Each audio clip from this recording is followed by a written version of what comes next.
नमस्कार दोस्तों, आज के इस वीडियो में हम लोग बात करेंगे about the company by the name of S H. Kelkar. So ये जो company it is into business of fragrances and flavours. So आपके ये जो फूड एफएमसीजी प्रोडक्ट्स हो गए, फूड प्रोडक्ट्स हो गए जो आपको पैकेजेस में मिलते हैं, इन सारी चीज़ों के अंदर जो खुशबू वाला एलिमेंट है, जो फ्रेग्रेंस आता है, तो ये फ्रेग्रेंस रिलेटेड जो केमिकल है वो chemical is manufactured by S H. Kelkar. So they majorly supply to FMCG, food and beverage, personal care और pharmaceuticals. So fragrances is bulk of their business right now. Almost 90% of their revenue comes from the fragrances business. तो इनका इस company का लगभग 100 साल पुराना history है। It has been there into this business for quite some time, so they have a very rich experience of this industry and this business.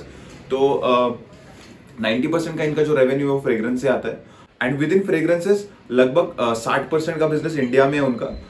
25% they supply to European countries and rest of the 15% comes from the rest of the world. So पिछले कुछ सालों से company ने एक strategy बनाई है कि उनको फ्लेवर्स वाला बिजनेस स्केल अप करना है। Right now this flavours business is only 10% of their business, but the company is wanting to expand this portion of the business, क्योंकि जो फ्लेवर्स वाला बिजनेस है वो उनके लिए हाई मार्जिन बिजनेस है।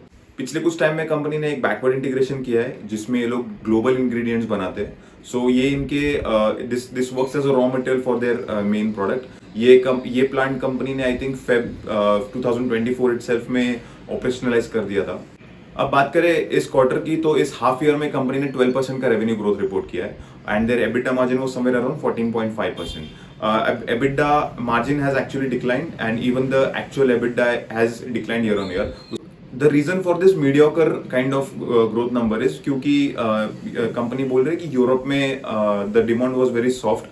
In fact, even in India, the demand was not all that great. इस पूरे हाफ ईयरली बेसिस पे देखा जाए तो कोई बहुत बड़ा डील विन हुआ नहीं है। In fact, the margin was low because the company starting its development center in US. तो उसके चलते कुछ कॉस्ट कंपनी को करने पड़े थे, and because of that, the margin has actually dropped. लगभग 40 करोड़ का इम्पैक्ट आया है एबिटा के ऊपर, जिसमें से कि लगभग 7 करोड़ का इंश्योरेंस कॉस्ट था, एंड जो 32 करोड़ था that was related to the US का डेवलपमेंट सेंटर। अब मैं बोलता हूँ मैं इस कंपनी के बारे में क्यों बात कर रहा हूँ, क्योंकि ये कंपनी बहुत पुरानी कंपनी है इनटू दिस इंडस्ट्री। ये इस इंडस्ट्री को काफी अच्छे से समझती है, and they have a very rich experience in fragrance and flavours. तो कंपनी पिछले कुछ टाइम से कंटिन्यूसली प्रॉब्लम्स में चल रही है। कभी रॉ मटेरियल का इशू होता है, कभी टैरिफ रिलेटेड कोई इशू होता है जिससे इनके कस्टमर्स की तरफ से डिमांड नहीं आता है। अभी पिछले साल इन जुलाई 2024 आई थिंक इनके प्लांट में आग लग गई थी, तो इसके चलते इनके प्रोडक्शन पे इम्पैक्ट आया था, जिसकी वजह से इनका मार्जिन पे अभी तक इम्पैक्ट आया है। सो इसके चलते जो कंपैरिजन है वो भी एक्चुअली इस साल का H1 का कंपैरिजन पिछले साल के H2 से हो रहा है because of this fire incidents. तो मैं बात इसलिए कर रहा हूँ क्योंकि ये कंपनी अभी फिलहाल बहुत प्रॉब्लम पे चल रहे हैं। That is the reason why the company is available at attractive valuations. Consistently company में दिक्कतें आ रही है, इसके चलते the market has lost faith in this company, and पिछले कुछ 1-2 क्वार्टर पहले एक्चुअली थोड़ा सा लग रहा था कि कंपनी रिवाइव कर रही है when they were reporting good growth numbers, but then suddenly इस क्वार्टर में again the growth numbers have faltered, and because of that the stock has again crashed almost 12-13% in a single day. अब actually मैं बोलता हूँ कि company में क्या क्या अच्छी चीजें चल रही है wherein an investors can look into. So first of all they are opening up some development centers in Europe, in US. इनका in fact they are also developing a manufacturing center in Netherlands and some other part of the Europe. Management का कहना है कि जब उनका capex ये complete हो जाएगा तो they will see ramp up in the production, और इससे इनका सेल्स का ग्रोथ में हेल्प मिलेगा और इनका मार्जिन भी थोड़ा सा बेटर हो सकता है। सिमिलरली ये लोग यूएस में भी एक डेवलपमेंट सेंटर पे काम कर रहे हैं, जिससे कि इनका एक्सपेक्टेशन है कि ग्लोबल एमएनसीज को ये लोग टैप कर सकते हैं। तो आगे चल के दे आर एक्सपेक्टिंग कि वहां से कुछ डील विंस उनको मिल सकते हैं। मैनेजमेंट के गाइडेंस के बारे में बात करूं तो मैनेजमेंट एक्सपेक्ट करे कि H2 इटसेल्फ में मार्जिन थोड़ा सा और बेटर हो सकता है। लगभग 1.5 to 2% का ओवरऑल एबिटा मार्जिन में इनको इंप्रूवमेंट दिख रहा है कि लगभग 15 से 16% का मार्जिन ये लोग H2 में टच करेंगे। उसका रीजन उन्होंने ये दिया है कि raw material prices already stabilise हो चुके हैं, अब वो एक्चुअल में उनके बुक्स में रिफ्लेक्ट करने को H2 के नंबर्स या Q3 और Q4 के नंबर में वो एक्चुअली रिफ्लेक्ट करेंगे। सेकेंडली उन्होंने ये भी बोला कि थोड़ा प्रोडक्शन भी हैम्पर हो गया था, सो ये वन ऑफ कॉस्ट भी नहीं रहेगी इन H2. So all these along with the better raw material price and operational efficiency, उनका margins will get better in the H2 itself. Long term में इनका एक्चुअल में गाइडेंस है कि लोग एक्सपेक्ट करें कि अगले 3 से 4 साल में इनका 15% का CAGR रेवेन्यू आएगा, और रेवेन्यू 15% का CAGR रेवेन्यू ग्रोथ आएगा, and they are expecting around 18 to 20% kind of EBITDA margin. That is what they are aspiring for. And honestly, अगर revenue growth आता है तो इस तरह के margins कंपनी को generate करना कोई बहुत बड़ी बात भी नहीं है, क्योंकि the operating leverage kicks in such type of businesses when the capacity utilization is at its optimum level. Secondly, management ने गाइडेंस ये भी दिया है कि अभी जो इनका वर्किंग कैपिटल जो बहुत हाई है, which is almost 145 to 150 days, वो लगभग 50% हो जाएगा from 70 to 80 days kind of a number. So that is again a very good thing. Immediate FY27 में उनका एक्सपेक्टेशन है कि कम से कम 15% EBITDA margin they will definitely generate. अब बात करता हूँ मैं इस कॉन कॉल में. सो एक्चुअली इस कंपनी का कॉन कॉल मैंने पर्सनली अटेंड किया था. I think this happened couple of days back.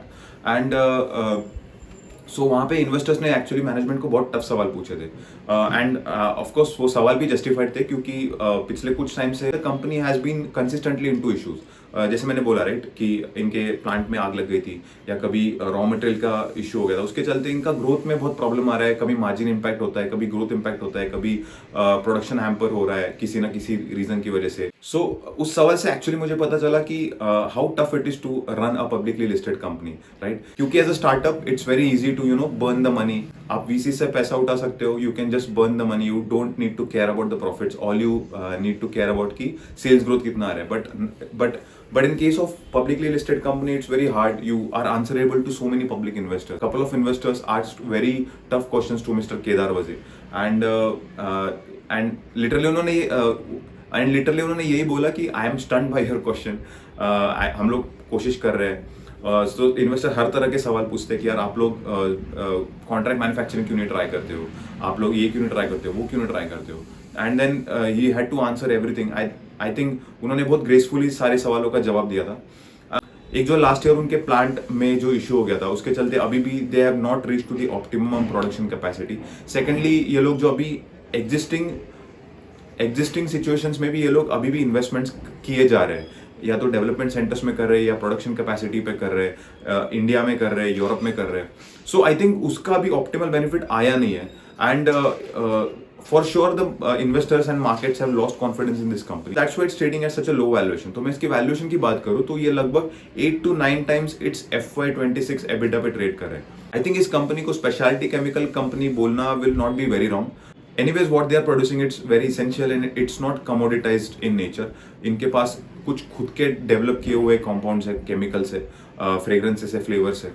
So I think the kind of products that they have are pretty niche in nature. So it won't be wrong to call this company a specialty company.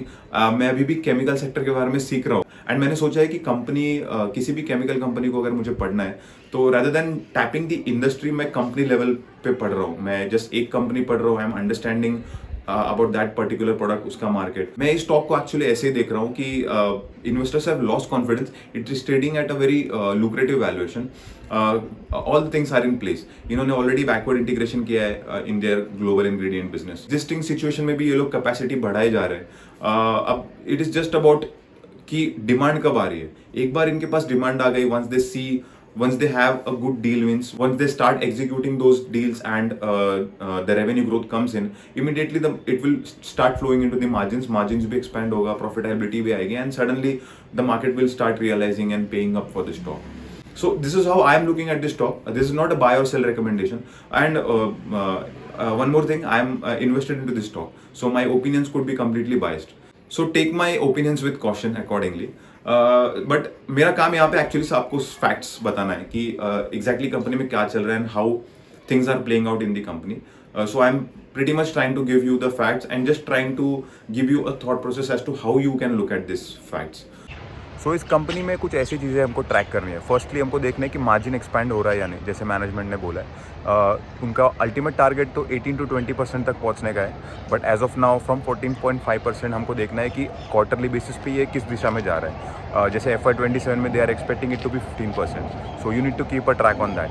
Secondly हमको ये देखना है कि margin accretive products mix के बारे में company की तरफ से कोई और अनाउंसमेंट आ रहा है या नहीं. जैसे मैनेजमेंट ने ऑलरेडी बोला है कि फ्लेवर्स बिजनेस का मिक्स ऑलरेडी बढ़ने वाला है, तो हमको कंसिस्टेंटली ट्रैक करते रहना है कि flavours as a percentage of entire revenue कितना हो रहा है.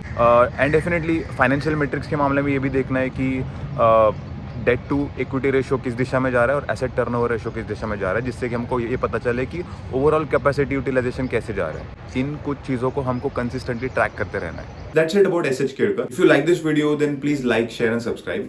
And see you in the next video. Till then, keep learning, keep growing. Bye.